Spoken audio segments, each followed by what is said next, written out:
हाय, मैं सौरभ शिंदे। आज हम फॉरेन करेंसी कन्वर्जन इस टॉपिक का एक प्रैक्टिकल एग्जांपल देखने वाले। देखिए, ये टॉपिक मैंने आपको पहले ही बोला था। हमारा ये सेकेंड लेक्चर है। फर्स्ट लेक्चर में आपको मैंने क्या क्या बताया था, इसका मीनिंग, ये आप देख रहे हैं सब डिस्प्ले पे, ये सब मैंने अच्छी तरह से एक्सप्लेन कर दिया है। अगर आप ये पहली बार देख रहे हो, वो वीडियो आपने नहीं देखा, तो उसकी लिंक मैंने डिस्क्रिप्शन बॉक्स में डाल दिए, वहाँ पे जाके वो वीडियो पहले देख लो। ये वीडियो आपको ये प्रैक्टिकल प्रॉब्लम जो आज मैं सॉल्व करके दिखाने वाला हूँ वो अच्छी तरह से आपको समझ में आ जाएगा। ये सब जो टर्म आप देख रहे हैं डिस्प्ले पे, हाँ, वो सब मैंने अच्छी तरह से एक्सप्लेन कर दिया है। ठीक है, ये फर्स्ट वाला जो आप प्रॉब्लम देख रहे हैं वो आज हम सॉल्व करने वाले हैं। आपको पता है ये टॉपिक है एमकॉम पार्ट 2 के सेम थर्ड के जो रेगुलर स्टूडेंट है उनके लिए, और जो एमकॉम पार्ट 1 के जो आइडल स्टूडेंट है, मुंबई यूनिवर्सिटी की बात कर रहा हूँ मैं, उन स्टूडेंट के लिए। ठीक है, चलो स्टार्ट करते हैं। देखिए, आप पहले तो हम ये पूरा जो देख रहे हैं आप एग्जाम्पल, वो अच्छी तरह से पढ़ लेते हैं। देखिए आप HTC, देखिए आप HTC limited has a branch in Texas USA। मतलब जो कोई HTC लिमिटेड कंपनी है उसकी ब्रांच है USA में, टेक्सास में, USA में उसकी ब्रांच है। ठीक है, at the end of the year 31 March 2013, और ईयर एंड उन्होंने बताया 31 March 2013, the following ledger balances have been extracted from books of Texas branch.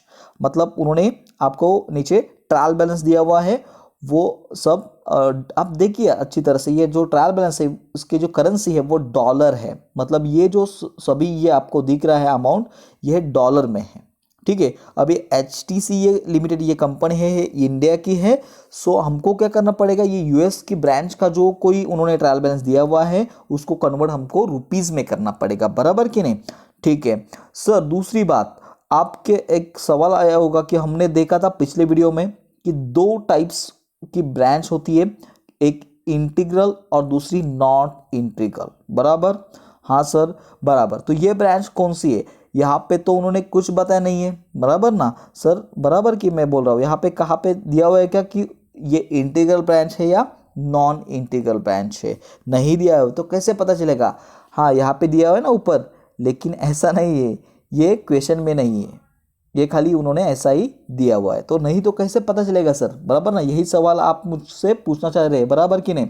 हाँ सर, बराबर, मुझे पता है, क्योंकि आप मास्टर स्टूडेंट है, आपको ये सवाल आना जायज़ है। देखिए कैसा रहता है, जैसे कि मैंने आपको बताया था, इंटीग्रल ऑपरेशंस या इंटीग्रल ब्रांच का मतलब क्या होता है कि वो टोटली डिपेंड रहती है मेन हेड ऑफिस से। मतलब ये जो कोई ब्रांच है, टेक्सास की ब्रांच है, वो HTC से इंटीग्रेट रहती है, मतलब टोटली डिपेंड रहती है। अभी यहाँ पे कहा भी उन्होंने ऐसा मेंशन नहीं किया है, लेकिन मैंने जैसे कि बोला तो आपको यहाँ पे देख सकते हैं आप, यहाँ पे हेड ऑफिस का उन्होंने जिक्र किया है, यहाँ पे देखिए सेंड टू ब्रांच ऐसा जिक्र किया है। सो इसका मतलब क्या कि हेड ऑफिस से उनको पैसा मिल रहा है, हेड ऑफिस से उनको गुड्स मिल रहा है। सो ये कौन सी ब्रांच हुई, इंटीग्रल ब्रांच हुई। हाँ, इंटीग्रल ब्रांच हुई, समझ में आ रहा है ना। इस तरह से हमने पता लगाया। अगर यहाँ पे कहा भी हेड ऑफिस का जिक्र नहीं होता, गुड्स नहीं सेंड हुआ होता हेड ऑफिस से, तो ये नॉन इंटीग्रल ब्रांच हम कह सकते थे। नहीं तो उन्होंने इधर सीधी तौर से बता दिया होता कि ये नॉन इंटीग्रल ब्रांच है। ठीक है, चलो आगे बढ़ते हैं। अगर आप ये पहली बार देख रहे हो, मैं क्या बोल रहा हूँ, इंटीग्रल नॉन इंटीग्रल, ये समझ में नहीं आ रहा, तो प्लीज़ मैं बोलता रहा हूँ, जाइए डिस्क्रिप्शन बॉक्स में, वो वीडियो पहले देख लीजिए, वहाँ पे अच्छी तरह से मैंने एक्सप्लेन कर दिया है। चलो देखते आगे बढ़ते हैं। देखिए जैसे कि मैंने आपको बोला, अभी ये कैसे सॉल्व करना है, आपको पता है कि फॉरेन करेंसी कन्वर्जन हमारा टॉपिक चल रहा है। सो हमको ये आप देख रहे हैं सब ये अमाउंट्स डॉलर में है, वो हमको रुपीज़ में कन्वर्ट करना है। ठीक है, सो ये सॉल्यूशन कैसा करते हैं सर, ये प्रैक्टिकल तो एग्जांपल हमको समझ में आ रहा है। ठीक है, आप नीचे देखिए एडजस्टमेंट में उन्होंने क्या क्या पूछा है, तो आप देखिए ये goods send bye head office की अमाउंट रुपीज़ में उन्होंने आपको प्रोवाइड कर दिए, ब्रांच इन हेड ऑफिस की अमाउंट भी रुपीज़ में प्रोवाइड कर दिए, और क्लोजिंग स्टॉक की अमाउंट उन्होंने आप देख सकते हैं यहाँ पे डॉलर में दिया, आपको उन्होंने दिया हुआ है। ठीक है, हमको ये भी रुपीज़ में कन्वर्ट करना पड़ेगा। ठीक है, चलो आगे देखते क्या क्या उन्होंने दिया हुआ है। देखिए आप यहाँ पे एक्सचेंज रेट उन्होंने दिया है, ओपनिंग का दिया है, क्लोजिंग का दिया है, एवरेज दिया है, और फिक्स एसेट का सब आपको ऑलरेडी प्रोवाइड कर दिया है सब, और डिप्रिसिएशन की एक एडजस्टमेंट है, ये सब इंफॉर्मेशन उन्होंने हमको प्रोवाइड कर दिया है। अब ये सॉल्व कैसे करना है सर? तो देखिए ये इजी है, इतना इजी है। देखिए आप कैसे करना है। पहले तो आप यहाँ पे ये जो ट्रायल बैलेंस दिख रहा है आपको, बराबर ना, ये सब जैसा है, मैं क्या बोल रहा हूँ वापस से सुनिए, जैसा है वैसा आपको फिर से लिखना पड़ेगा। कहाँ पे लिखना है बताता हूँ। ये देखिए ये सम है, हमारा प्रैक्टिकल प्रॉब्लम है। ये देखिए ये सॉल्यूशन आपको नीचे दिख रहा है, ये सॉल्यूशन दिख रहा है आपको, बराबर ना, इधर से सॉल्यूशन स्टार्ट हुआ है। ट्रायल बैलेंस जैसा है वैसा यहाँ पे मैंने लिख दिया। ये वाला छोड़ दो पहले। देखिए जैसा ऐसा ही ट्रायल बैलेंस है ना ऊपर, अभी हमने देखा जैसा है वैसा यहाँ पे मैंने लिख दिया ट्रायल बैलेंस। ठीक है, समझ में आया आपको? ठीक है, नहीं तो फिर से एक बार देख लीजिएगा, यहाँ पे ट्रायल बैलेंस है। हाँ ठीक है, देखिए आप planter machinery, debtors creditors, stock है, कैश है, बैंक है, परचेस है, और ये अमाउंट भी देख लीजिए। जैसा है वैसा आप देख सकते हैं, इधर सॉल्यूशन में हमने लिख दिया है। ठीक है, दिख रहा है ना आपको? देखिए यहाँ पे लिख दिया। ठीक है, और दूसरी बात और क्या करना है हमको, तो अभी ये तो लिख दिया, मतलब ये ऑलरेडी ये कॉलम, ये डेबिट डॉलर और क्रेडिट डॉलर, ये हमको प्रोवाइड उन्होंने किया हुआ है प्रॉब्लम में। ठीक है, हमने क्या किया, उसके आगे रेट, डेबिट रुपीस और क्रेडिट रुपीस, ये 3 कॉलम एक्स्ट्रा प्रिपेयर कर दिए, ड्रॉ कर दिए। ठीक है, समझ में आ रहा है ना? ये बाकी का ट्रायल बैलेंस कहाँ से आया, जैसा ऊपर नीचे दिया है, ऊपर दिया है प्रॉब्लम में, वैसे हमने क्या कर दिया, यहाँ पे नीचे लिख दिया। ठीक है सर, अभी आगे बढ़िए। देखो आगे क्या करना है हमको। अभी ये रेट का आपको मैंने पिछले वाले वीडियो में बताया कि रेट कैसे लेते हैं, फिर से बताता हूँ, डोंट वरी। देखिए आपको पता है ये पहला कौन सा है, प्लांटर मशीनरी।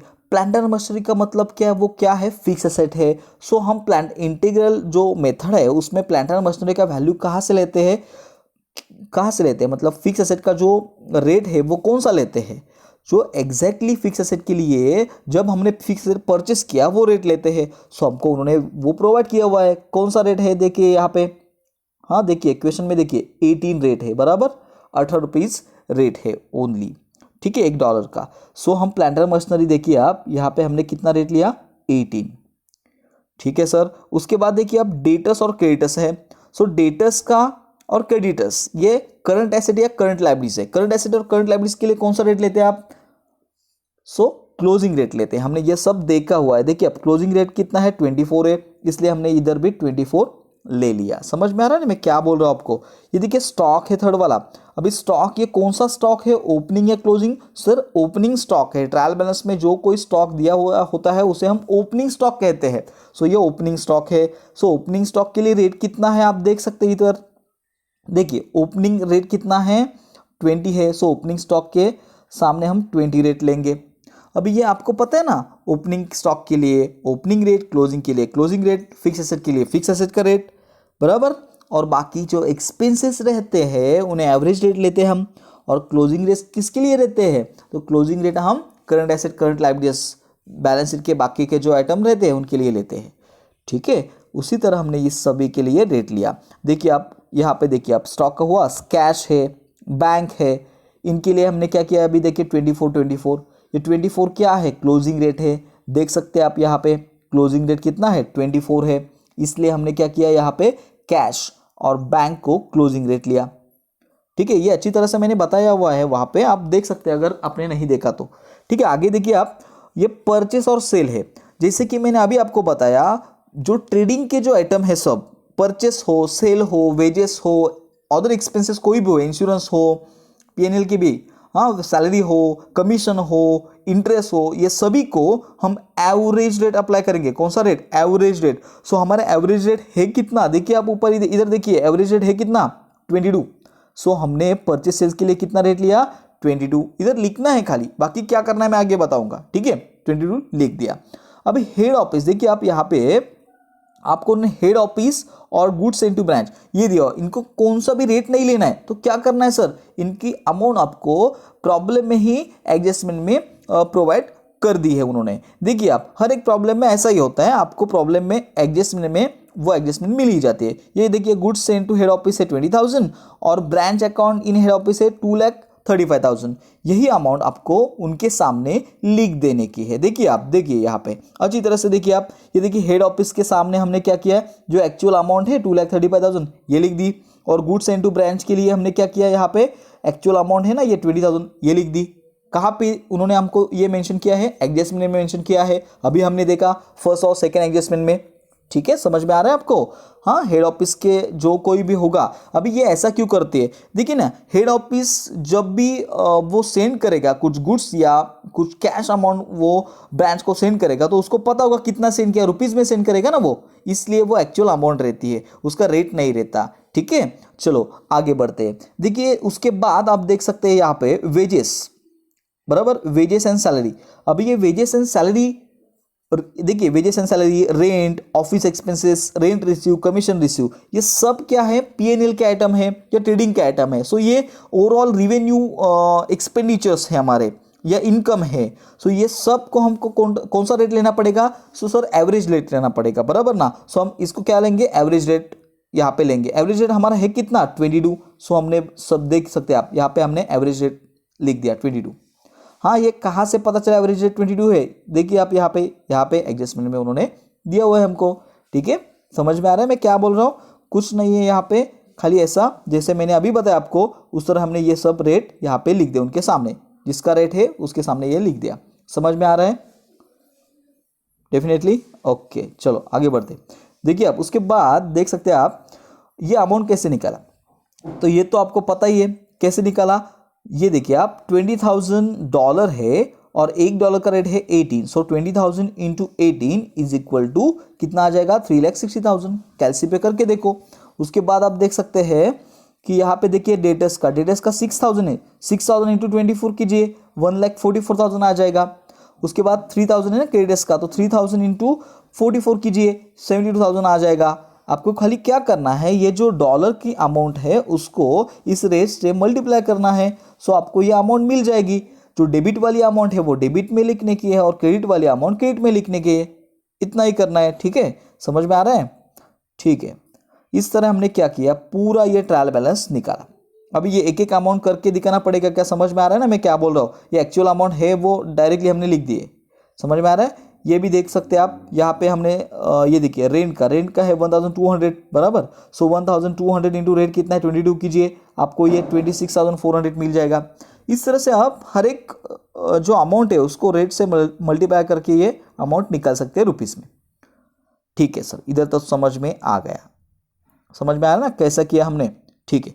तो अभी आगे बढ़ते हैं। देखिए आप आगे क्या करना है, आगे आपको क्या करना है कि ये देखिए एक मिनट, हाँ आगे आपको क्या करना है, ये क्रेडिट साइड है, ये क्रेडिट है और ये डेबिट है और क्रेडिट है। कौन सी साइड, मतलब डेबिट या क्रेडिट, कौन सी भी साइड ज़्यादा हो सकती है, उसकी टोटल ज़्यादा हो सकती है। फिलहाल हमने देखा तो आप देख सकते हैं क्रेडिट साइड की टोटल ज़्यादा हो रही है। सो 7,97,600 इसकी टोटल आ रही है। कैलसीपिक करके देख लो, ठीक है, कितना है टोटल, 7 लाख। मैं थोड़ा सा जूम करके आपको दिखाना चाहूँगा तो आपको अच्छी तरह से समझ में आ जाएगा। यहाँ पे देखिए मैंने क्या किया, अभी यहाँ पे मैंने क्या किया, मैंने बोला कि क्रेडिट साइड की टोटल कर दी। सो उसकी टोटल आई 7,97,600, ठीक है सर, बराबर ना। कितनी आई टोटल, 7,97,600। वही टोटल मैंने डेबिट साइड में इधर लिख दी, सामने लिख दी, ठीक है।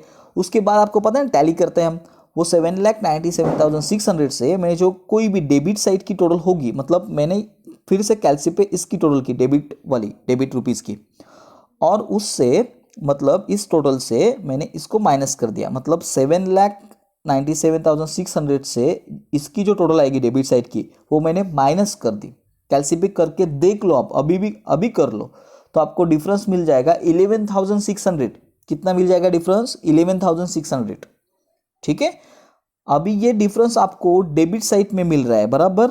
कहाँ पे मिल रहा है, डेबिट साइड में। हर एक प्रॉब्लम में ऐसा नहीं है कि डेबिट में ही मिले, कभी कभी क्या होता है क्रेडिट साइड में भी मिल सकता है। डेबिट साइड ज़्यादा हो तो क्रेडिट साइड में मिलेगा। उसे हम नाम देंगे, आप देख सकते हैं एक्सचेंज डिफरेंस। क्या नाम देंगे उसे हम, एक्सचेंज डिफरेंस, ऐसा उसको हम क्या करेंगे, नाम दे देंगे, ठीक है। उसके बाद आप देखिए एक्सचेंज डिफरेंस, ऐसा उसको मैंने क्या किया, अभी नाम दे दिया।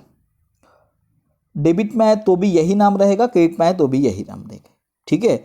एक्सचेंज डिफरेंस, अभी बोलेंगे सर ट्रायल बैलेंस तो टैली नहीं हो रहा है, अभी ये डिफरेंस आया क्यों, तो देखिए आप कैसे रहता है, डॉलर का रेट, रुपीज़ का रेट अलग रहता है ना, हर एक आप देख सकते हैं हर दिन का चेंज हो रहा है, उसके हिसाब से उसकी अमाउंट भी चेंज हो रही है।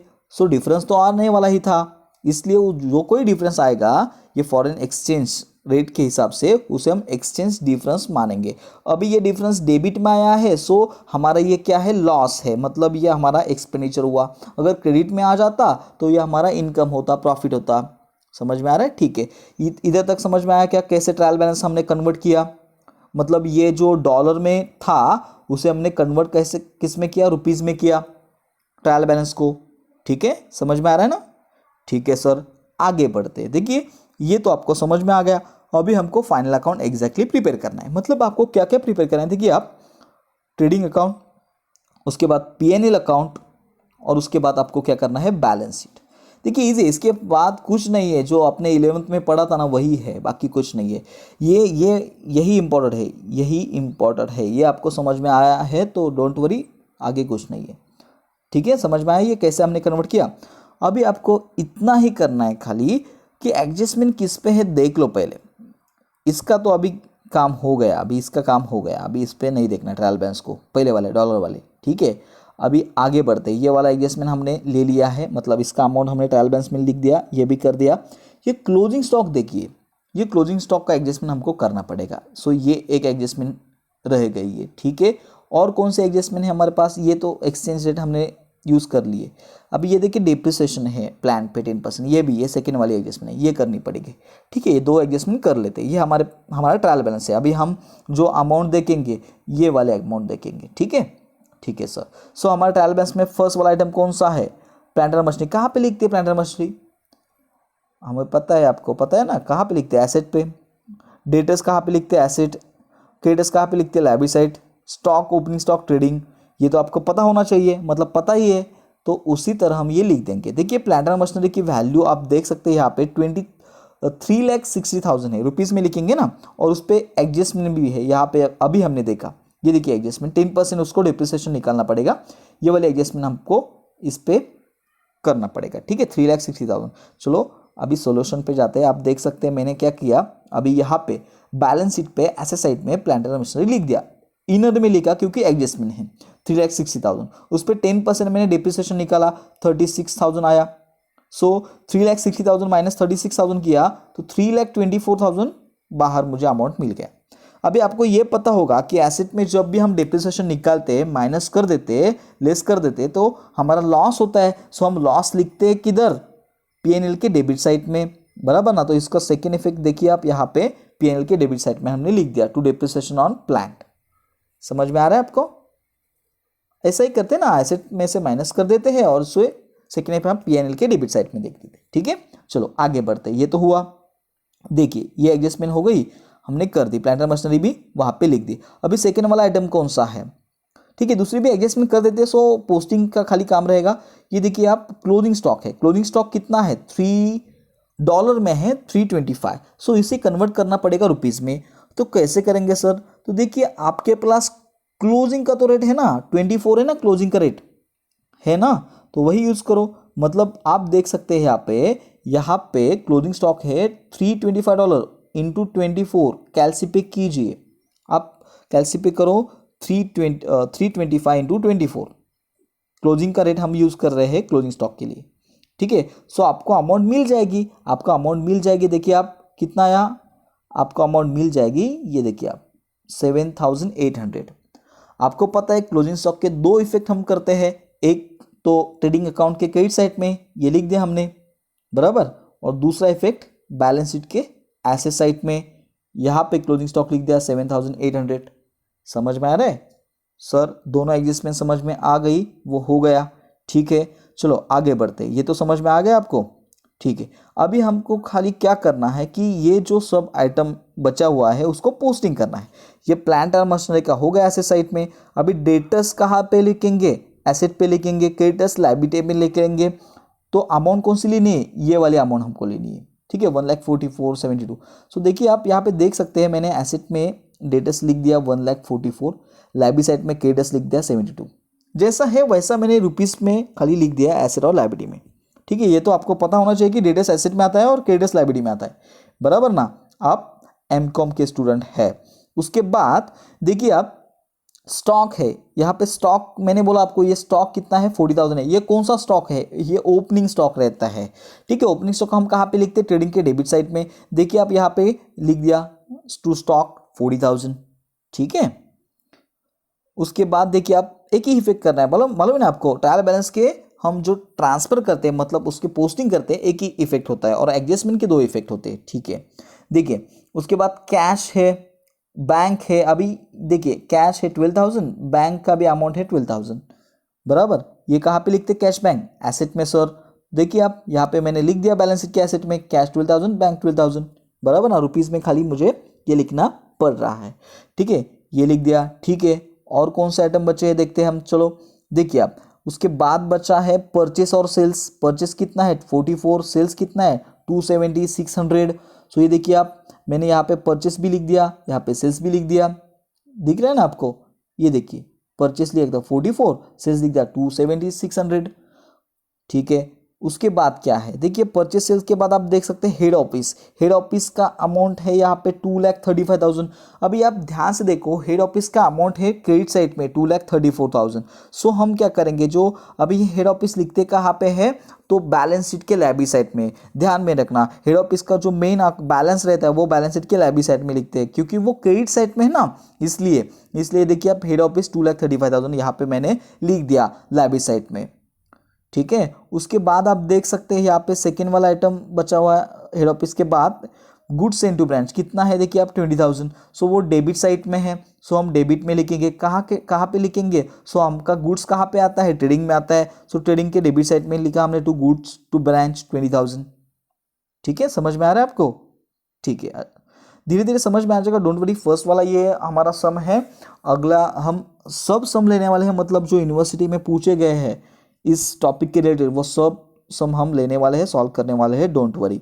उसके बाद आप देख सकते हैं ये तो हो गया, हमने ट्रेडिंग में लिख दिया। उसके बाद wages and salary. Wages and salary कितना है 88,000 है। कहाँ पे लिखते हैं हम, बताइए आप, वेजेस ट्रेडिंग में लिखते हैं ना। देखिए आप 88,000 वेजेस एंड सैलरी लिख दिया ट्रेडिंग के डेबिट साइड में, उस पर कोई एडजस्टमेंट नहीं है, इसलिए डायरेक्ट हमने आउटर में लिख दिया। उसके बाद रेंट, ऑफिस एक्सपेंसेस, ये दोनों देख सकते हैं आप 26,400, 39,600, ये दोनों पर रेंट और ऑफिस एक्सपेंसेस पीएनएल में आते हैं, प्रॉफिट एंड लॉस में। सो हमने यहाँ पे रेंट और ऑफिस एक्सपेंसेस लिख दिया, ठीक है सर। उसके बाद बचा क्या, अभी ये देखिए ध्यान से देखो, रेंट रिसीव और कमीशन रिसीव। अभी ये क्या है, रिसीव मतलब क्या है, आप देख सकते हैं इसके जो अमाउंट है वो क्रेडिट साइड में है, मतलब ये इनकम है।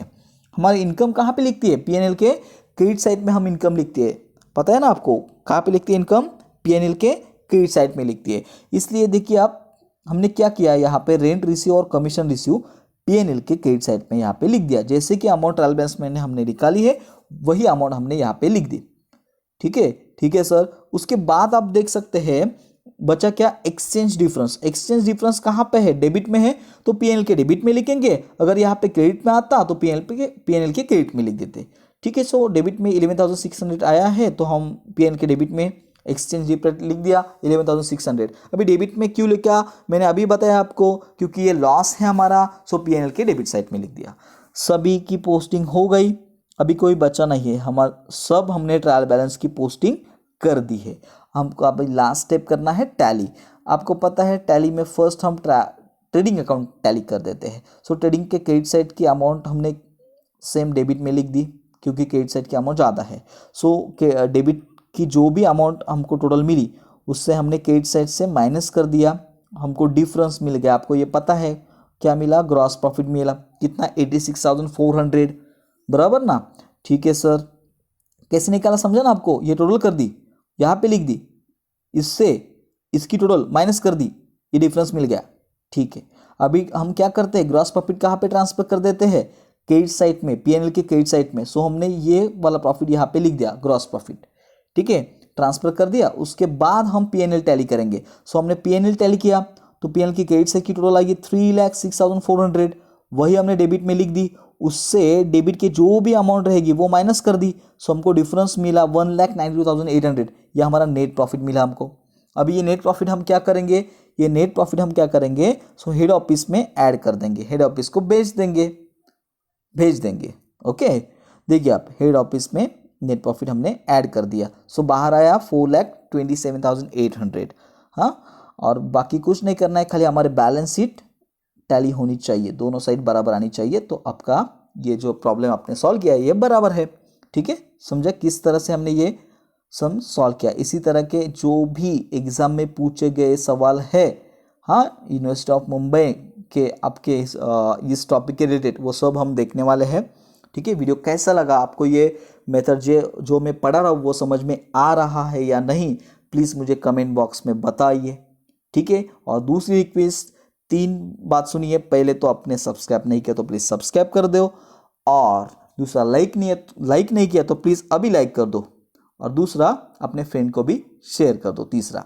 ठीक है, और दूसरी बात, अगर आपने पहला वीडियो नहीं देखा तो प्लीज़ जाके वो भी देख लो, और इसके आगे की वीडियो की भी लिंक मैं नीचे देने की कोशिश करूँगा, डिस्क्रिप्शन बॉक्स आप चेक कर लो। और आप अगर आप हमसे जुड़ना चाहते हैं, मतलब आप रेगुलर क्लास हमसे लेना चाहते हैं, face to face live lecture आपको चाहिए, तो डिस्क्रिप्शन बॉक्स चेक करिए, वहाँ पे मैंने कॉन्टैक्ट नंबर दे दिया है, वहाँ पे जाके आप चेकआउट कर सकते हैं। हाँ, फीस हमारी रीजनेबल है, इतनी फीस रीजनेबल है कि आपके मोबाइल का रिचार्ज रहता है ना मंथली, उससे भी कम ही आपको पड़ेगा। ठीक है, एक बार जरूर चेकआउट कर लीजिए। Thank you.